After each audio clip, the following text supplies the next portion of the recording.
Hello students, कैसे हैं आप सभी लोग। मेरा नाम है आशीष जोशी और पिछली वीडियो में हमने बात करी थी फ्री एनर्जी के बारे में, एक्सर्गोनिक एंड्रोगोनिक एनर्जी के बारे में पढ़ा था, एंथैल्पी एंट्रोपी के बारे में पढ़ा था। ठीक है, इनमें रिलेशन क्या होता है एंथैल्पी एंट्रोपी और फ्री एनर्जी में, वो हमने पढ़ा था।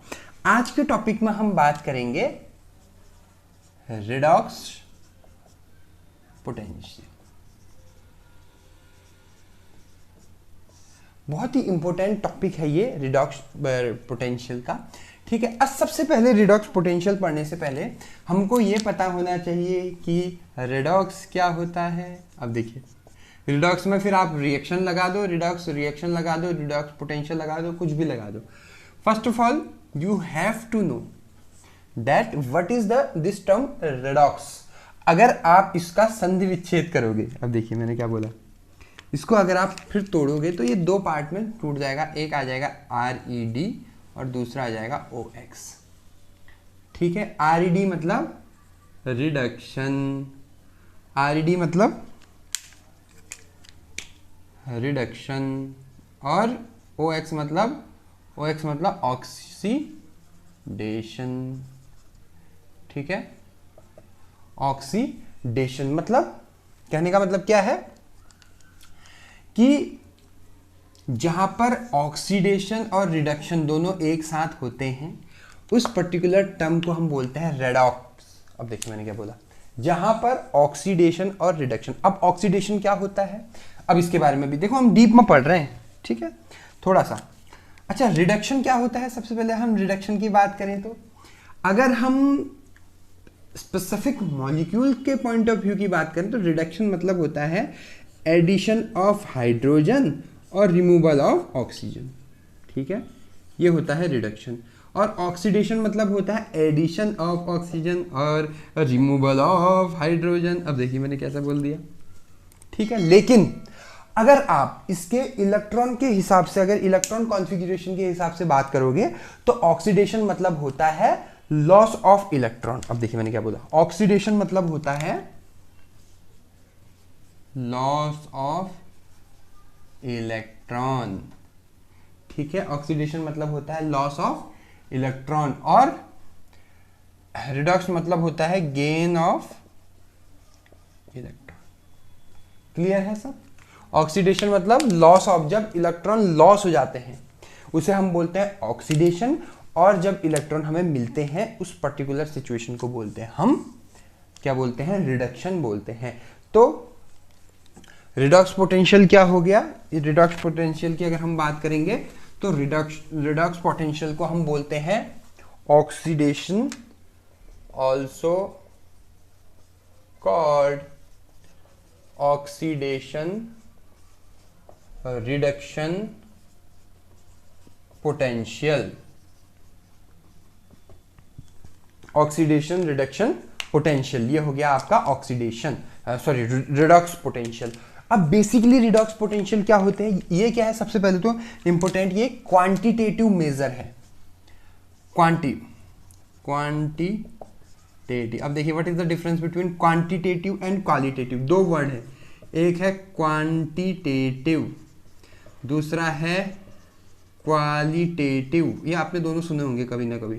देखो, क्वांटिटेटिव मतलब कितनी क्वांटिटी में, वहां पर मैथमेटिकल टर्म आ जाएगा, कितनी क्वांटिटी, कितनी मात्रा में। अच्छा देखो, मात्रा वो ये आ की मात्रा, ई की मात्रा नहीं, मात्रा मतलब कितने क्वांटिटी में। और क्वालिटी मतलब उसमें मैथमेटिकली कुछ भी प्रूफ नहीं होगा।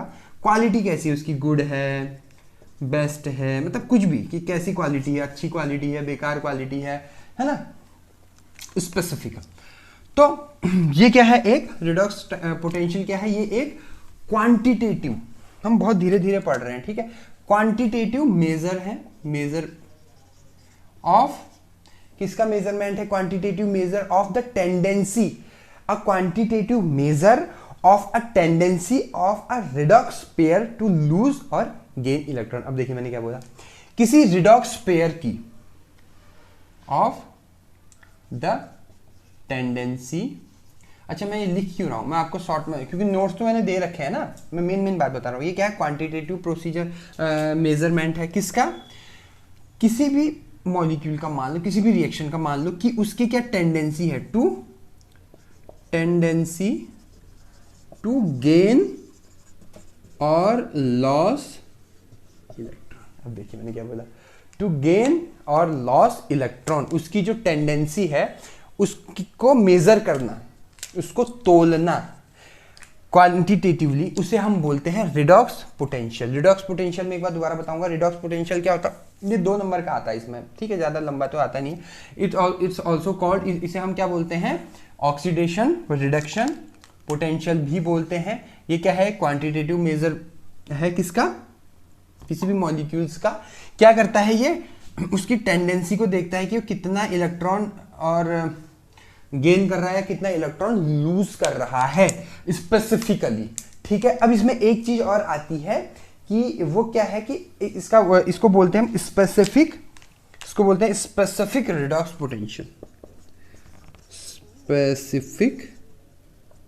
स्पेसिफिक रिडॉक्स पोटेंशियल, ठीक है। स्पेसिफिक रिडॉक्स पोटेंशियल क्या होता है, जब भी ये रिडॉक्स पोटेंशियल हम मेजर करते हैं और उसमें जो पीएच होता है, अगर हम वो पीएच 7 है, ठीक है, और उसका जो टेम्परेचर है वो रूम टेम्परेचर है या 25 डिग्री सेंटीग्रेड का अगर वो टेम्परेचर है, तो उसमें जब हम कोई रिडॉक्स पोटेंशियल को मेजर करते हैं तो उसे हम बोलते हैं स्पेसिफिक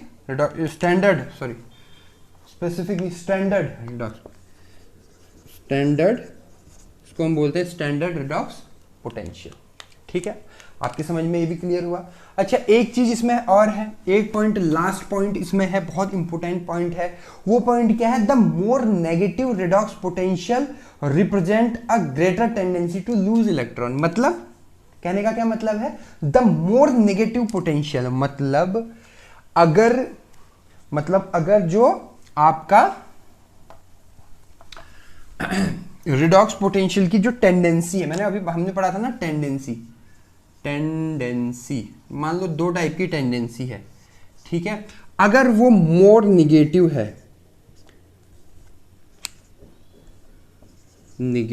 ठीक है, 2 टेंडेंसी, एक मोर निगेटिव और एक मोर पॉजिटिव, ठीक है। अगर उसकी टेंडेंसी है बहुत ज्यादा निगेटिव रहने की टेंडेंसी, बहुत ज्यादा निगेटिव टेंडेंसी अगर उसकी है, तो इसका मतलब क्या है, there will be a chance कि वो क्या करेगा, इलेक्ट्रॉन को लूज करेगा। निगेटिव टेंडेंसी मतलब लूज इलेक्ट्रॉन और पॉजिटिव टेंडेंसी मतलब gain electron, as simple as that. इसको समझ लीजिए, ठीक है। The more negative redox potential means the more negative redox potential means represent a मतलब the more negative tendency means the greater tendency to loss the electron, और the more positive tendency means जितनी positive tendency होगी, positive tendency मतलब जो redox potential है, इसको जब आप मेजर करोगे तो पॉजिटिव में आएगा। अगर वो पॉजिटिव में आ रहा है तो क्या है, बहुत ज्यादा इलेक्ट्रॉन गेन कर रहा है, निगेटिव आ रहा है तो वो इलेक्ट्रॉन लॉस कर रहा है, ठीक है। क्लियर हो गया सबको। तो ये है आपका रिडॉक्स पोटेंशियल, ठीक है। इसमें ज्यादा कुछ भी नहीं है। हमने एक बार मैं रिवाइज कर देता हूँ, क्विक रिवाइज। रिडॉक्स पोटेंशियल क्या होता है, रिडॉक्स पोटेंशियल उसको हम कहते हैं ऑक्सीडेशन रिडक्शन पोटेंशियल, ठीक है। ऑक्सीडेशन रिडक्शन पोटेंशियल क्या होता है, ऑक्सीडेशन रिडक्शन क्यों बोलते हैं, क्योंकि ऑक्सीडेशन मतलब क्या है, लॉस ऑफ इलेक्ट्रॉन, और रिडक्शन मतलब है गेन ऑफ इलेक्ट्रॉन, ठीक है। ये क्या है, एक क्वांटिटेटिव मेजर है of the tendency of a redox pair to lose या टू लूज और गेन इलेक्ट्रॉन। कहने का मतलब क्या है, कहने का मतलब है कि ये एक क्वांटिटेटिव मेजर है किसका, इलेक्ट्रॉन को लूज करने का, मतलब उसकी टेंडेंसी को पता करने का कि जो पर्टिकुलर रिएक्शन हो रही है इसमें इलेक्ट्रॉन लूज हो रहा है या गेन हो रहा है, उसको जब हम पता करते हैं उस पर्टिकुलर सिचुएशन को, उस पर्टिकुलर टेंडेंसी को हम रिडॉक्स पोटेंशियल कहते हैं। इसमें फिर हमने पढ़ा था एक स्टैंडर्ड रिडॉक्स पोटेंशियल क्या होता है, जब पर्टिकुलर जो रिडॉक्स पोटेंशियल है वो 25 डिग्री सेंटीग्रेड पे और 7 pH पे हम इसको करते हैं, ठीक है, रिएक्शन को, तो उसे रिडॉक्स पोटेंशियल कहा जाता है, ठीक है। फिर हमने दो सिचुएशन देखी थी, एक नेगेटिव और एक पॉजिटिव। अगर इसकी टेंडेंसी नेगेटिव की है इसका मतलब है इलेक्ट्रॉन लॉस हो रहा है, इसकी टेंडेंसी पॉजिटिव की है इसका मतलब इलेक्ट्रॉन गेन हो रहा है। ठीक है, दैट्स इट। इतना हमने पढ़ा रिडॉक्स पोटेंशियल में, खत्म हो गया रिडॉक्स पोटेंशियल, कुछ नहीं है इसमें बाकी। ठीक है, 2 नंबर में आएगा, आप लिख सकते हो इजीली, कोई दिक्कत नहीं है इसमें। ठीक है, दूसरा टॉपिक है हमारा, हम बहुत छोटे छोटे टॉपिक लेके चल रहे हैं। ठीक है, इसमें कोई इतना इतना बड़ा कोई टेंशन वाली बात नहीं है। ठीक है, दूसरा हम टॉपिक लेके चल रहे हैं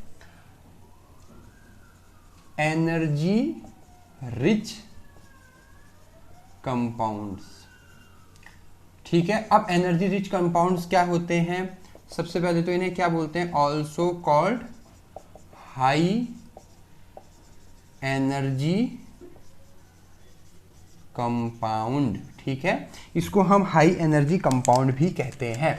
अब इसमें क्या होता है, जब भी एनर्जी रिच कंपाउंड या हाई रिच कंपाउंड किसे कहते हैं? जब भी हम किसी भी कंपाउंड का हाइड्रोलिसिस करवाते हैं। फॉर एग्जांपल ये कोई कंपाउंड है, ठीक है, चुन्नू लाल हमारा ये कंपाउंड है। ठीक है, इसमें हमने क्या करा? हाइड्रोलिसिस करवा दिया। हाइड्रोलिसिस क्या मतलब? हाइड्रोलिसिस मतलब क्या होता है? अब ध्यान से समझना। हाइड्रोलिसिस मतलब वाटर ऐड करना, कंडेंशन मतलब वाटर रिमूव करना।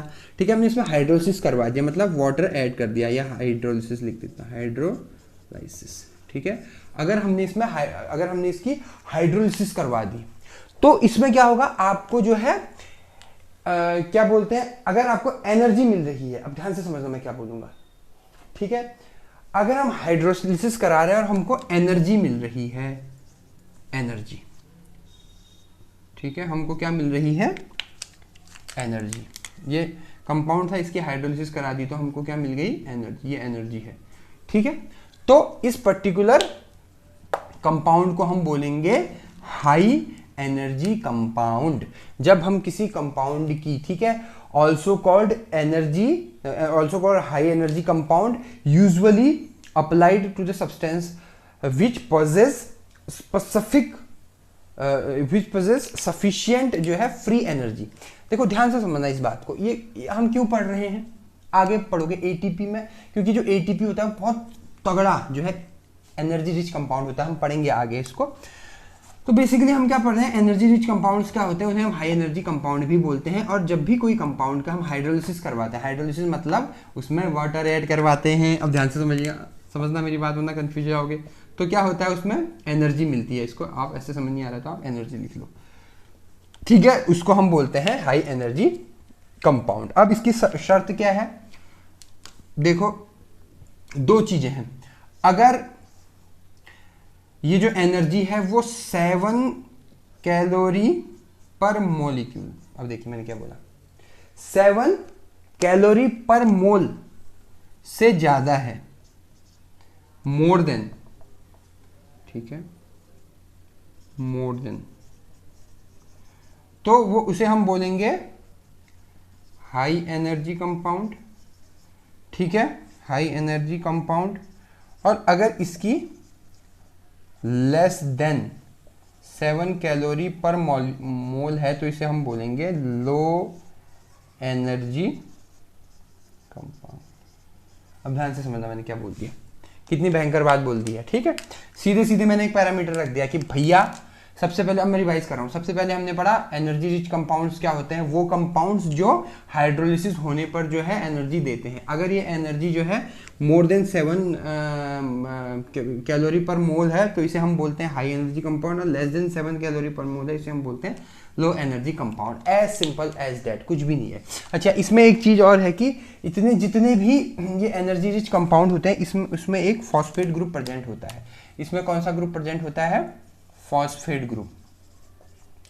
फॉस्फेट ग्रुप प्रेजेंट होता है एसिटाइल को एंजाइम को छोड़ के। ठीक है, किसको छोड़ के? Except acetyl coenzyme. ठीक है, इसको छोड़ के, क्योंकि इसमें ये इसलिए नहीं लेते हैं क्योंकि इसमें जो है शायद इसमें थायो ग्रुप होता है, आई थिंक सो। खैर, तो इसलिए उसे फॉस्फेट एनर्जी रिच कंपाउंड भी बोलते हैं। उसको हम एनर्जी फॉस्फेट कंपाउंड भी बोलते हैं, हाई एनर्जी फॉस्फेट कंपाउंड। उसको हम क्या बोलते हैं? High energy phosphate. क्लियर हो? क्लियर हो? कंपाउंड, ठीक है। हाई एनर्जी फॉस्फेट कंपाउंड भी इसे हम बोलते हैं। क्यों? क्योंकि इसमें फॉस्फेट ग्रुप प्रेजेंट है, ठीक है। तो ये है आपका एनर्जी रिच कंपाउंड, ठीक है। इसको आप नोट कर लीजिए। अगर आपको स्क्रीनशॉट लेना है तो आप स्क्रीनशॉट भी ले सकते हैं। वैसे इसके बारे में और क्या होती है चीजें वो मैंने दे रखी है, इसका क्लासिफिकेशन भी है, वो भी मैंने आपको नोट्स में शेयर कर रखा है। तो मैं इतना डीप अभी यहाँ पे क्लासिफिकेशन वगैरह नहीं बताऊंगा। अब मैं इसका एक रीजन बताऊंगा कि भाई ऐसा क्या होता है कि एनर्जी रिच कंपाउंड जो है एनर्जी देते हैं, ठीक है। अब ये कुछ तो होता होगा इनमें, कुछ तो केमिस्ट्री होती होगी इसकी, तो वो केमिस्ट्री में समझाने की कोशिश करूंगा आपको, ठीक है। अब ध्यान से समझना बात को कि ये ना एक बॉन्ड बनाते हैं जिसे एनर्जी रिच बॉन्ड कहते हैं। एनर्जी रिच कंपाउंड में जो बॉन्ड बनता है उसे हम बोलते हैं एनर्जी रिच बॉन्ड। सिंपल सी बात है। अब ये बॉन्ड कैसे बनता है? सिंपल है, condensation of two acid group. जब दो एसिड ग्रुप का कंडेंसेशन होता है, कंडेंसेशन मतलब वाटर रिमूव होता है उसमें से, उसको हम बोलते हैं, उसके बाद जो उसमें मॉलिक्यूल बनता है, जो बॉन्ड बनता है, उस बॉन्ड को हम बोलते हैं एनर्जी रिच बॉन्ड। तो जो एनर्जी रिच कंपाउंड होते हैं, स्पेशली अभी हमने पढ़ा हाई एनर्जी फॉस्फेट जो कंपाउंड्स होते हैं, उनमें जो बॉन्ड बनता है, उनमें जो बॉन्ड बनता है उसका नाम होता है anhydride bond, acid anhydride bond. इसमें जो बॉन्ड बनता है उसका नाम होता है एसिड एनहाइड्राइड बॉन्ड। इंपॉर्टेंट है, ठीक है, बहुत इंपॉर्टेंट है। एसिड एनहाइड्राइड बॉन्ड, इस पे भी आ सकता है कि what is the acid anhydride bond. Acid anhydride bond क्या होता है और ये हम क्यों, मतलब कैसे फॉर्म हो जाता है ये एसिड एनहाइड्राइड बॉन्ड। इसको फॉस्फो एनहाइड्राइड बॉन्ड भी बोलते हैं। इसको हम क्या बोलते हैं? फॉस्फो एनहाइड्राइड बॉन्ड भी। अब ये कैसे फॉर्म होता है ये मैं आपको इसकी रिएक्शन ऊपर बताता हूँ, ठीक है। इसको हम बोलते हैं फॉस्फो एनहाइड्राइड बॉन्ड भी बोलते हैं। क्यों बोलते हैं? फॉस्फो एनहाइड्रस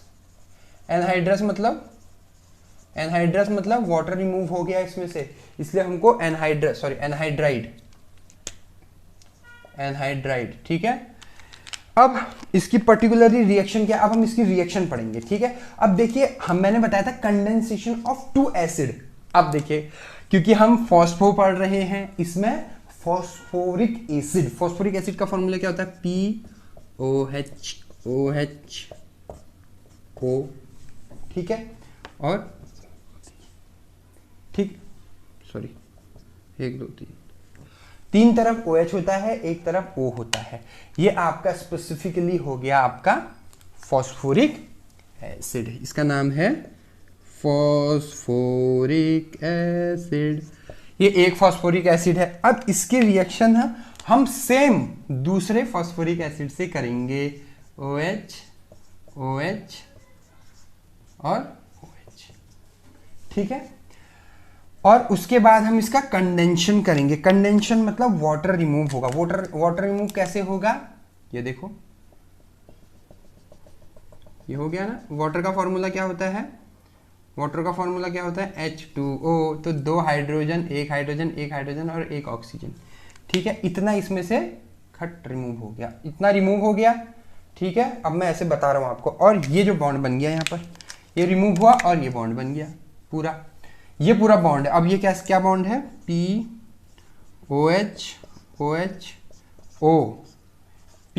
अब देखिए, OH double bond O, single bond OH, double bond O। तो ये जो बॉन्ड बन गया, अब यहाँ पर आप ऐसे नहीं लिखोगे इसको, यहाँ पर तो वही होगा OH प्लस OH, ठीक है। और कितना रिमूव हो गया? ये पर्टिकुलर रिमूव हो गया। तो ये जो बॉन्ड बना, अब ये कौन सा बॉन्ड है? कहाँ से पता लगेगा आपको? कैसे पता लगेगा ये किस बॉन्ड की हम बात कर रहे हैं करके? भाई ये तो इतना बड़ा है, इसमें कुछ ना कुछ तो बॉन्ड होगा ना, वो कैसे आपको पता लगेगा? ये वाला जो बॉन्ड है, ये देखिए, ये जो बॉन्ड है इसका नाम है आपका फॉस्फो एनहाइड्राइड बॉन्ड, ठीक है। जिसमें, अब ध्यान से समझना मैं क्या बोलना चाह रहा हूं। जिसमें ये बॉन्ड होता है वो जो है एनर्जी रिच कंपाउंड कहलाता है, ठीक है। एटीपी को हम सबसे ज्यादा एनर्जी रिच कंपाउंड कहते हैं। क्यों? क्योंकि उसमें ऐसे ही 2 बॉन्ड प्रेजेंट होते हैं। अब देखिए मैंने कितनी बेहतरीन बात बोली, दोबारा बता रहा हूं। जो एटीपी होता है, एडिनोसिन ट्राइफॉस्फेट जो होता है एटीपी, इसमें जो बॉन्ड होता है ये वाला, ये 2 बॉन्ड प्रेजेंट होते हैं, इसलिए इनके बीच में जो है तगड़ा सा बहुत एनर्जी है, हाइड्रोलिसिस करने में बहुत ज़्यादा एनर्जी है, एनर्जी रिच कंपाउंड। अभी इसके बारे में पढ़ेंगे हम, ठीक है। तो आपको ये चीज़ें समझ में आई, ये आपको समझ में आया, इसमें हम एक बार रिवाइज कर रहा हूँ। हम पढ़ रहे थे एनर्जी रिच कंपाउंड, अभी हमने इससे पहले पढ़ा रेडॉक्स पोटेंशियल आपके समझ में आ गया। अब हम पढ़ेंगे energy rich compound. Energy rich compounds क्या होते हैं? वो कंपाउंड्स जो हाइड्रोलिसिस करने पर जो है क्या करते हैं, एनर्जी प्रोवाइड करते हैं, उन्हें एनर्जी रिच कंपाउंड कहा जाता है। अब देखिए दूसरा, इसमें और क्या क्या चीज़ें होती हैं, इसमें जो है एक फॉस्फेट ग्रुप प्रेजेंट होता है एसिटाइल कोएंजाइम को छोड़ के, इसलिए इन्हें हाई एनर्जी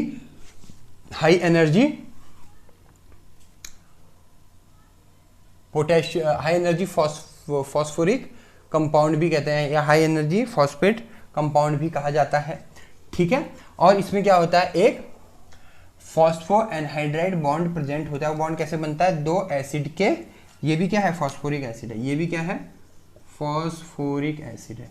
2 एसिड के मिलने से, 2 एसिड के मिलने से मतलब जब 2 एसिड जो है आपस में रिएक्ट करते हैं और वाटर रिमूव होता है तो जो बॉन्ड बनता है उस बॉन्ड को हम फॉस्फो एनहाइड्राइड बॉन्ड कहते हैं। ये बॉन्ड जिसमें प्रेजेंट होगा उस पर्टिकुलर कंपाउंड को हम एनर्जी रिच कंपाउंड कहलाता है, वो एनर्जी रिच कंपाउंड से कहते हैं। तो ये 2 बेसिक कंसेप्ट था, बहुत इंपॉर्टेंट टॉपिक था ये, ठीक है। अब हम जो है आगे बढ़ते हैं, एटीपी के बारे में पढ़ते हैं। वैसे एटीपी का जो लेक्चर है वो मैंने अलग से बनाया हुआ था, लेकिन जो है ये एटीपी भी इसी में, क्योंकि अगर मैं नया लेक्चर स्टार्ट करूंगा तो फिर आप जो है पुराना जो थोड़ा कंफ्यूज होने के चांसेस होते हैं, इसीलिए जो है अब मुझे ऐसा तो है नहीं कि इस वीडियो से अलग पैसा कमाना है, उस वीडियो से अलग पैसा कमाना है, ऐसा तो मेरा माइंड है ही नहीं, है ना। तो इसीलिए मैं दोनों को ही एक ही में डाल देता हूँ, कोई दिक्कत नहीं है, ठीक है। अब हम पढ़ेंगे एनर्जी रिच कंपाउंड में भी हम पढ़ेंगे, हम क्या पढ़ रहे थे, एनर्जी रिच कंपाउंड्स।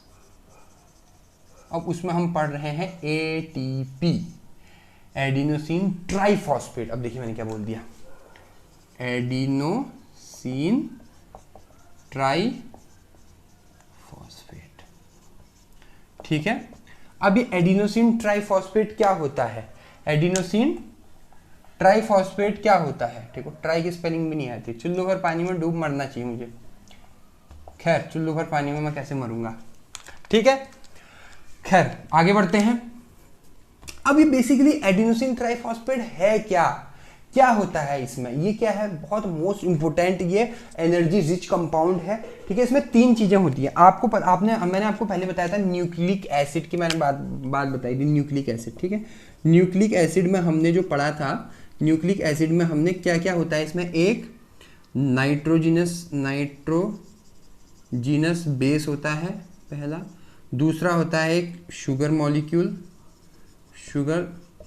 मॉलिक्यूल होता है इसमें, और तीसरा ये शुगर ही लिख दो सीधे, ठीक है, फिर मॉलिक्यूल में तो फिर वो आ जाएगा ना, एक शुगर होता है उसमें, और तीसरा फॉस्फेट ग्रुप, ठीक है।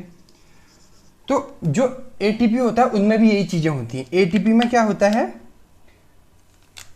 इसको हम रिमूव कर देते हैं एटीपी से। एटीपी में क्या होता है, एक नाइट्रोजीनियस बेस होता है जिसका नाम है एडिनिन। अब देखिए एडिनिन, ठीक है, एडिनिन। शुगर कौन सा होता है इसमें, राइबोज शुगर। और जो फॉस्फेट ग्रुप होता है वो होता है ट्राइफॉस्फेट मॉइटी, ठीक है, ट्राइफॉस्फेट। बहुत गर्म हो रहा है भाई, ट्राइफॉस्फेट प्रेजेंट होता है उसमें, ठीक है। फैन भी नहीं चला सकता, फिर आपको आवाज नहीं आएगी। खैर, तो जो ट्राइफॉस्फेट ग्रुप होता है, या ट्राइफॉस्फेट मोइटी लिख सकते हो आप इसको, ये तो मोइटी आप मान सकते हो, ठीक है, प्रेजेंट होता है इसमें, ठीक है। ये है एटीपी। अब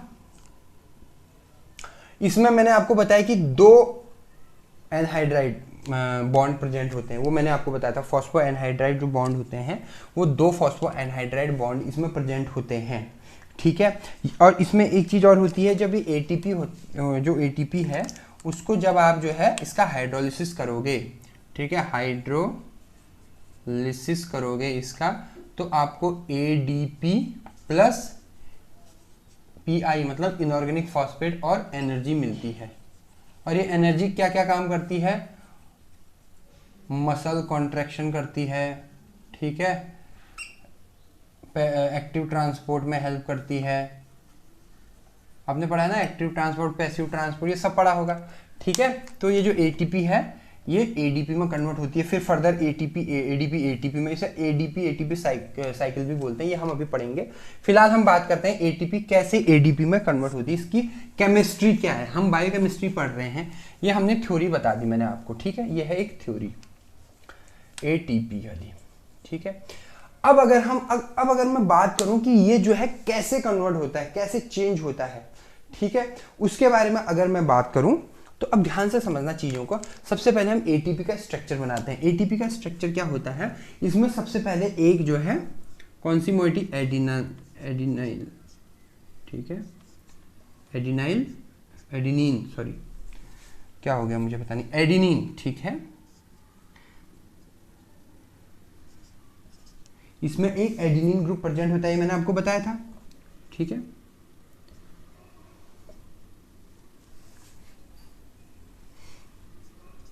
NH2 यह है एडिनिन ग्रुप आपका, ठीक है। उसके बाद इसमें जो है एक 5 मेंबर रिंग भी प्रेजेंट होती है, OH, ये पहचान है इसकी। अगर यहाँ पर H हो सिंगल तो उसे हम बोलेंगे डीऑक्सी राइबोस, ये OH है तो ये है राइबोस शुगर, ठीक है। उसके बाद ये जो राइबोस शुगर है ये है, यहाँ पर CH2 होगा, या हम ऐसे देखो, हम ऐसे लिख रहे हैं, इसका मतलब क्या है, यहाँ पर CH2 है। अगर हम कुछ नहीं लिख रहे हैं इसका मतलब ये CH2 ही है, ठीक है, CH2 और O। अब ये O क्या है, अब यहाँ पर जो है ट्राइफॉस्फेट मोइटी, हमने बोला था ना ट्राइफॉस्फेट मोइटी प्रेजेंट है। अब कैसे है ट्राइफॉस्फेट मोइटी प्रेजेंट, अब ध्यान से समझना, P double bond O, P double bond O, O के साथ अटैच है, sorry, P double bond O, P double bond O, P double bond O। अब देखिए, ठीक है, OH, अब नीचे सारा OH है, OH, ये जो टिपिकल स्ट्रक्चर है ये है किसका, ATP का, एडिनोसिन ट्राइफॉस्फेट। अब इसमें आप मेनली बेसिकली जानने वाली बात ये है कि इसमें क्या है, आप ध्यान से समझना, इसमें क्या है आपका, ये एडिनोसिन नाइट्रोजन की मॉइटी हो गई, राइबोस शुगर प्रेजेंट हो गया, और ये 3 मेंबर आपका 3 ट्राइफॉस्फेट मॉइटी भी इसमें प्रेजेंट है, ठीक है, तीनों चीज प्रेजेंट होती है, ये है आपका ATP, ठीक है, ATP। अब इस पर्टिकुलर ATP से जो है ADP कैसे बन रहा है, अब देखिए मैंने क्या बोला। अब इसी को अगर आप आयन फॉर्म में चेंज करें, अब ध्यान से समझना, अगर आप इसी को आयन फॉर्म में चेंज करोगे तो कोई भी डिफरेंस नहीं आएगा, सिवाय ये जो OH है ये आयन दे देंगे, ये आयन फॉर्म में आ जाएंगे, -O-। अब मैं आयन फॉर्म में क्यों कर रहा हूँ इसको, क्या मैं पागल हूँ? नहीं, मैं पागल नहीं हूँ, क्योंकि हमारी बॉडी के अंदर ज़्यादातर जो मॉलिक्यूल्स होते हैं, ज़्यादातर जो केमिकल्स होते हैं वो आयन फॉर्म में ही प्रेजेंट होते हैं, इसलिए हम यहाँ पर आयन शो कर रहे हैं इसको, और कोई रीज़न नहीं है इसका, ठीक है। ये है ATP, अब ये कन्वर्ट हो रहा है ADP में, इसका हाइड्रोलिसिस कर रहे हैं। हाइड्रोलिसिस मतलब इसमें हम वाटर ऐड कर रहे हैं, H2O। ध्यान से समझना, जैसे ही हम इसमें वाटर ऐड करेंगे तो अब देखिए हमको ADP मिल रहा है। ADP मतलब एडिनोसिन डाइफॉस्फेट। अब देखिए ध्यान से समझना, रिएक्शन कुछ भी नहीं है, बहुत इजी रिएक्शन है, ठीक है। ये क्या है, ATP। अब ये कन्वर्ट हो रहा है डाइफॉस्फेट में, ये बॉन्ड जो है यहां से ब्रेक हो जाएगा। क्यों? क्योंकि एक फॉस्फेट और दो फॉस्फेट तो होंगे ही ना इसमें, ये बॉन्ड यहां से ब्रेक हो गया है, ठीक है। और यहां पर क्या आ जाएगा, OH आ जाएगा। H2O में H2O मतलब OH प्लस H, तो यहां पर आ जाएगा OH और प्लस नेसेंट हाइड्रोजन बाहर निकल जाएगा, और जितनी बाकी बची मॉइटी है वो ADP बन जाएगी, ठीक है। मतलब यहां से जो ये बॉन्ड है, ये बॉन्ड जो है, ये 2 फॉस्फेट के बाद ये बॉन्ड ब्रेक हो जाएगा। जैसे ये बॉन्ड ब्रेक होगा तो क्या बचेगा, क्या बनेगा इसमें, O, ठीक है, P डबल बॉन्ड O, और ये हो जाएगा OH, ठीक है, plus nascent hydrogen H positive में निकल गया, प्लस बाकी जितना भी बचा, क्या बचा भाई जल्दी बताओ, N, ये एडिनोसिन की मोइटी हो गई आपकी NH2, ठीक है, बाकी सेम।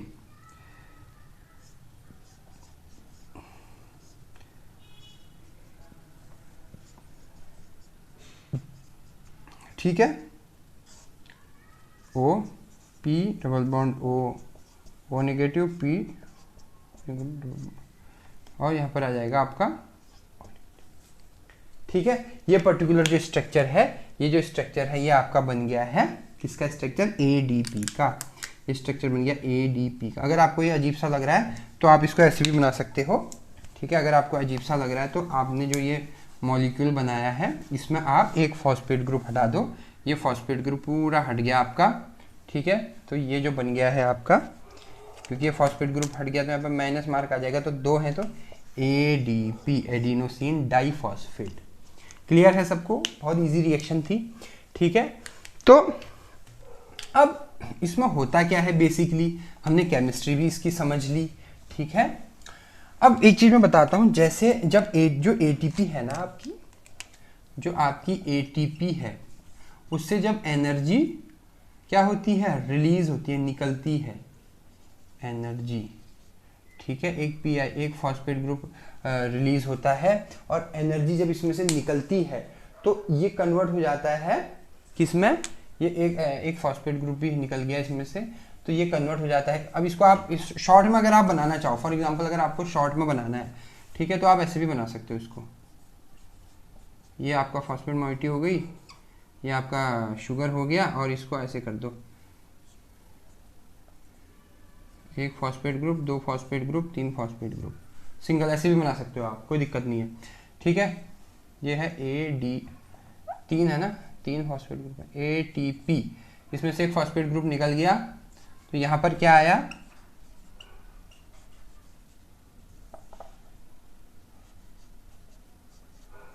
ठीक है, 1 2 बस, ठीक है। ये आ गया ADP, और फिर इसको जो है फिर से एनर्जी मिली, और एक फॉस्फेट ग्रुप फिर ऐड हुआ इसमें, तो फिर ये 3 फॉस्फेट ग्रुप बन गए।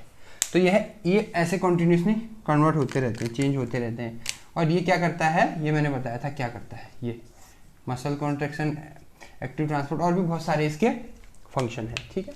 तो ये आपका ATP ADP साइकिल है। इसको आप ऐसे नहीं समझ में आ रहा है, आपको ये भी टफ लग रहा है, आप सिंपल ऐसे भी बना सकते हो, ATP ADP, ठीक है।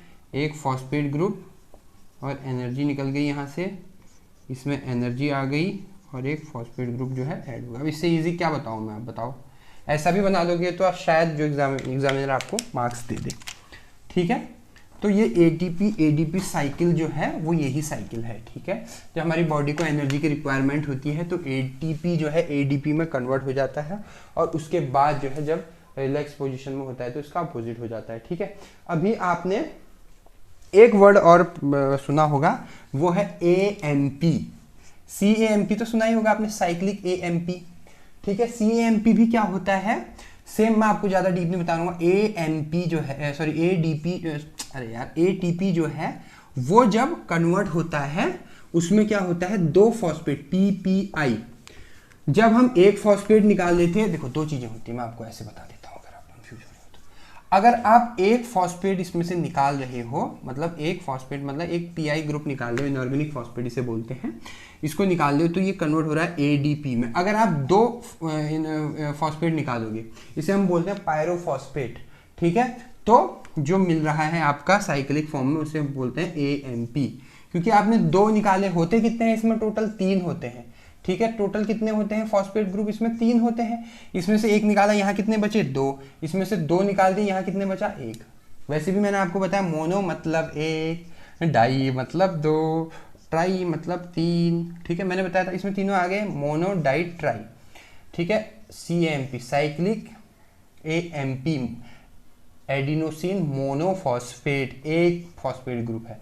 ADP एडिनोसिन डाइफॉस्फेट 2 ग्रुप हैं, ठीक है। ATP एडिनोसिन ट्राइफॉस्फेट 3 ग्रुप हैं। तो ऐसे करके जो है आपको पता लग जाएगा कि भैया कैसे ATP हमारा कन्वर्ट होता है AMP में, और ATP कैसे कन्वर्ट होता है AMP में, और ADP में। तो ये थी आज की वीडियो, ठीक है। हमारी आज की जो वीडियो है, आई होप आपको ये समझ आया होगा। हमने आज थोड़ा ज़्यादा टॉपिक कवर किए हैं, ठीक है। सबसे पहले हमने रिडॉक्स पोटेंशियल के बारे में पढ़ा, क्या होता है। उसके बाद हमने एनर्जी रिच कंपाउंड के बारे में पढ़ा, और एनर्जी रिच कंपाउंड के साथ ही हमने फिर थोड़ा ATP के बारे में पढ़ा, ठीक है। और ATP ADP साइकिल के बारे में हमने पढ़ा, ठीक है। AMP में कैसे कन्वर्ट होता है वो मैंने आपको बताया। इसका रिएक्शन मैंने आपको दे रखी है। एडिनालाइल साइक्लेस करके एक एंजाइम होता है, मैं आपको बताना भूल गया, सॉरी।